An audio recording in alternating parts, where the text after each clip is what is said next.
While the anime crossover game was never as grand an event as, say, Super Smash Bros., it was always still a monumental moment in its own right. However, with the rocky and oftentimes unsuccessful history of anime crossover games like Jump Force, the prevalence of underwhelming anime games in general, and modern gaming's affinity for crossover skins and cosmetics, I don't really see a future for the dedicated anime crossover game. What I want to do is cover those points in depth, and then present my case for why the anime crossover game is as good as dead. Today, I'm going to be giving you all a brief, but not too brief, history of the anime crossover game. Make sure to take notes, this will be on the exam. Back in 1988, manga magazine Weekly Shonen Jump was celebrating its 20th anniversary. To commemorate the occasion, the RPG game Famicom Jump Hero Retsuden was produced. As the name would imply, it released exclusively on the Famicom, the Japanese version of the NES. It wound up being a financial success, selling over 1 million copies. The game itself brought together 16 Jump characters in an expansive RPG adventure. It would go on to receive a sequel in 1991 titled Famicom Jump 2, and it would follow the same formula, being an RPG adventure bringing together various Jump characters. Our next crossover game would be Drastic Shift, that being Colt Jump released for the Game Boy in 1993. This game, while still being a crossover of Jump characters, was a trivia game, seeing you travel through levels of a castle, defeating enemies by answering trivia questions about Jump manga. The game itself often gets overlooked when discussing anime crossover games, and I can't really blame anyone. You ever try playing a trivia game that's exclusively in a language you can't read?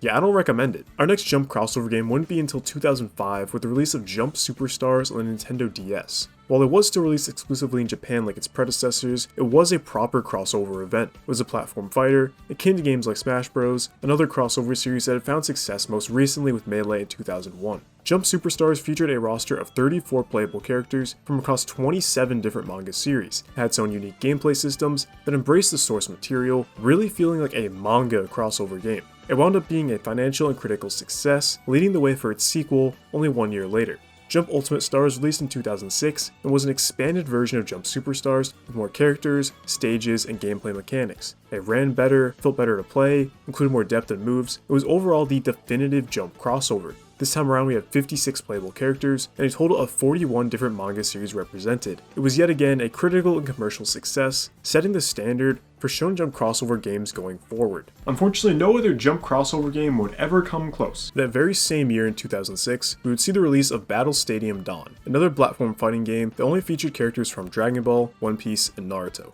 It leaned more into being a wacky party game, less of an extravagant crossover event. It would end up flying mostly under the radar, with mixed reviews, and is rarely ever talked about today. The next proper Jump crossover game wouldn't be until the release of J-Star's Victory Versus in 2014. Its release was in celebration of Weekly Shonen Jump's 45th anniversary. It was originally released exclusively in Japan on the PS3 and PS Vita, but would soon after receive an expanded release, J-Star's Victory Versus Plus, for the PS4, PS3, and PS Vita worldwide. This time around, it was yet another fighting game. Rather than a platform fighter, it was a 3D arena fighter. It featured a roster of 39 playable characters, 13 support characters, and a total of 32 different series represented. However, reception wasn't as universally praised as a game like Jump Ultimate Stars. Its gameplay wasn't the best, oftentimes feeling clunky and stiff. Visually, it wasn't the nicest thing to look at, and overall just got very repetitive rather quickly. However, it still felt like a proper celebration of Weekly Shonen Jump. Its roster was vast and diverse, offering something for everyone. It was chock full of fan service, guaranteeing that Jump fans could still have fun with it despite its flaws. The same can't be said about our next, and as of now, final Jump crossover game.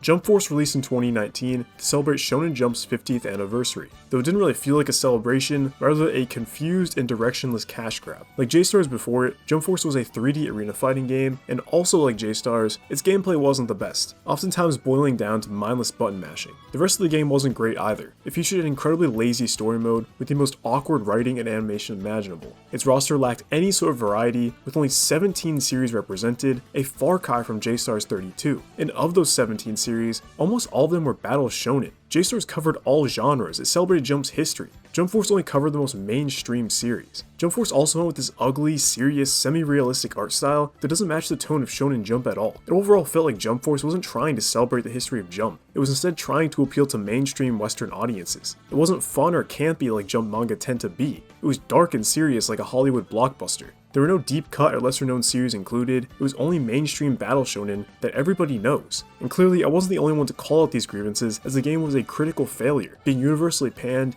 and ultimately being removed from digital storefronts 3 years after launch in 2022. But those are just the Weekly Shonen Jump games. what other anime publishers or manga publishers have tried their hand at a crossover game. Tatsunoko vs. Capcom was a 2D fighting game released on the Wii in 2008. It was a crossover game pitting characters from Capcom franchises against characters from Tatsunoko Productions' original anime series, such as Kashan and Science Ninja Team Gatchaman. While it received fairly positive reviews, it would never be a major hit, as Tatsunoko's anime were more niche and not as well known as anything Jump could offer. Sunday vs. Magazine Shuketsu Chojo Daikasen was another 2D fighting game that was released on the PSP in 2009. It brought together characters from Weekly Shonen Sunday and Weekly Shonen Magazine with series like Fairy Tail and Hajime no Ippo. It was released to celebrate the 50th anniversary of both magazines. It's not a horrible game by any means, it offers some more popular series, some that could even rival certain Jump series, but it too mainly flew under the radar and isn't talked about very much. Finally, we have Dengeki Bunko Fighting Climax, yet again a 2D fighting game that was released in 2014 for the PS3, PS4, and PS Vita. This game was released for the 20th anniversary of Ase Media Works' Dengeki Bunko imprint, which publishes various light novels such as Sword Art Online and a certain magical index. It was a pretty competent arcade fighting game, it was received rather well, but like the other games on this list, never really left that large of an impact. And that is the history of the anime crossover game.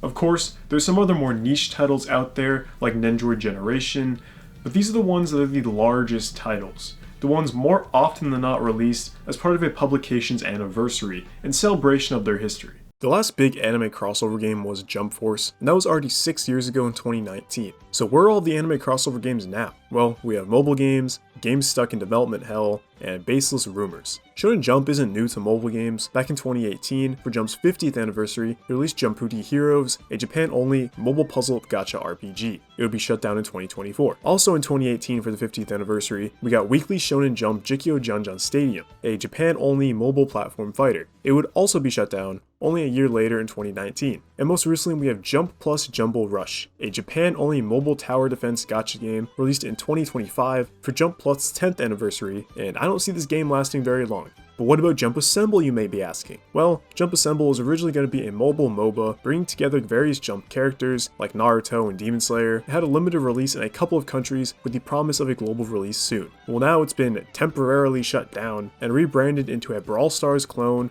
with barely any information given and with hopes of a global release slowly dwindling. Nice. Outside of Shonen Jump, there are some other crossover anime mobile games, most of which tend to not be very good. Crossing Void was another game from Dengeki Bunko, this time a mobile gacha RPG. It launched globally in 2019 and then got shut down in 2022. And more recently we got Isekai Isekai, a Japan-only mobile gacha RPG that released in 2025. What's interesting about this game is that it's not one specific publication or magazine, rather it's a crossover of anime from one specific genre, that being Isekai. But that being said, at least all of the series I researched trace back to Kadokawa Publishing, and it includes series like Mushoku Tensei, Sword Art Online, and that's how I got reincarnated as a slime. And what do you know? It hasn't been received the best. So what's up with these mobile crossover games? They launch and then inevitably shut down a couple of years later. Well, that's just how these games work. The goal with these mobile games isn't to offer some unique gaming experience. Despite what they may claim, I'd argue they don't even exist to celebrate their publisher's history either. They simply exist to make money off of gacha fans. All these games boil down to the same formula, and that formula is much easier and cheaper to follow and execute than it is to actually publish a fully fledged home console game. They probably make more money in the long run here too. Development is probably cheaper on a mobile game than a AAA home console game, and when it comes to their customer base, they can either have a customer who makes a one-time purchase to buy their console game, or they can have a customer who makes repeat purchases in their mobile game. I think the choice is clear. I don't like it, because I don't like mobile gacha games, but it takes the fun out of the big home console celebration. Seeing chibi versions of Chainsaw Man and Kaiju no 8 on my iPhone is nowhere near the spectacle of seeing Goku fighting Naruto on my PlayStation. There's no love put into these games. They aren't events, they aren't celebrations. They're just cheap cash grabs. And yet, while I'm saying all this, it's not like home console anime games have even been any better. We all know about Jump Force, but even singular IP-based anime games haven't been doing the best. Jujutsu Kaisen Cursed Clash, Hunter x Hunter and then Impact. Sure, every once in a while I get something solid like Hinokami Chronicles 2, but that's few and far between. What would it even take for a publisher like Bandai Namco to lock in on a big anime crossover game? Well, enter Jump Stars Ultimax, a crossover platform fighter with 160 characters developed by CyberConnect 2 with Storm-like graphics. It's even been in development since before Jump Force. It's going to celebrate the 55th anniversary of Jump by releasing in 2024. Well, scratch that. Ultimax is actually delayed to 2029. Instead, this year in 2025, we're getting Jump Cross Burst, a platform fighter with 70 playable characters from the same developers behind Jump Ultimate Stars. I remember the rumors of Jumpstars Ultimax floating around back in the day, and it was clearly bullshit. I mean, 170 characters? Really? None of these games are real or ever were. It was just some guy on 4chan, and you shouldn't trust a guy on 4chan when it comes to game leaks. Would it have been amazing if this was real? Yes. That's why it wasn't real, and I don't think we'll ever see a game like that in our lifetimes. I'd even go so far as to say that we won't be getting another game like Jump Force. At least not anytime soon. While the mobile gacha game route is one method, the other method covers home console games and honestly eliminates the need for brand new console games. That's by simply collabing with pre-existing games. Why would Shueisha or Kodansha or any publisher ever bother with spending the time and money of having their own game produced and published when they just license their IP out to a game like Fortnite or Call of Duty or Dead by Daylight? Modern gaming is so focused on live service games, and Fortnite specifically set the trend of these endless collabs. These games constantly push cosmetics and in-game purchases, and what's the best way to encourage more in-game purchases? Including content from other franchises that players are already fans of. And anime is just one of the many mediums that has been all in on this business model. Look at Fortnite, our prime example. You have Naruto, Dragon Ball, My Hero Academia, Jujutsu Kaisen, Kaiju no 8. You even have series from publishers outside of Shonen Jump, like Attack on Titan, Cowboy Bebop, and One Punch Man. Call of Duty has Attack on Titan, 7 Deadly Sins, Gundam, and Ghost in the Shell. Dead by Daylight has Tokyo Ghoul and Attack on Titan. Overwatch 2 has My Hero Academia, Cowboy Bebop, and One Punch Man. These live service games, whether you like it or not, are essentially anime crossover games. Publishers like Weekly Shonen Jump get the same, or maybe even more publicity from these crossovers than they would if they released their own crossover games. In today's current landscape, the dedicated crossover game probably isn't even worth it financially. I mean, look at Multiverses. Yeah, it failed for a number of reasons, but right after it gets shut down, Warner Bros. Goes all in on its Fortnite collabs. At the end of the day, in this modern gaming climate, I don't see a place for a game like Jumpstars Ultimax. I just don't think to Shueisha or to any publisher that there's enough of a reason to take the risk on a new home console game. And why should they?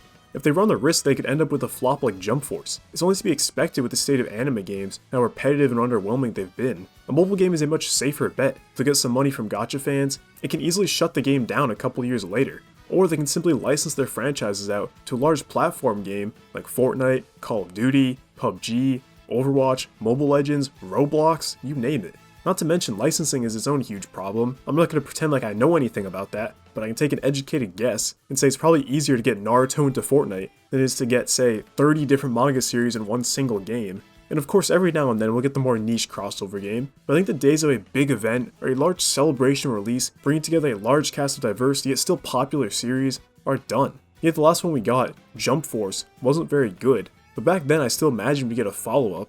But now, I'm not too sure we will.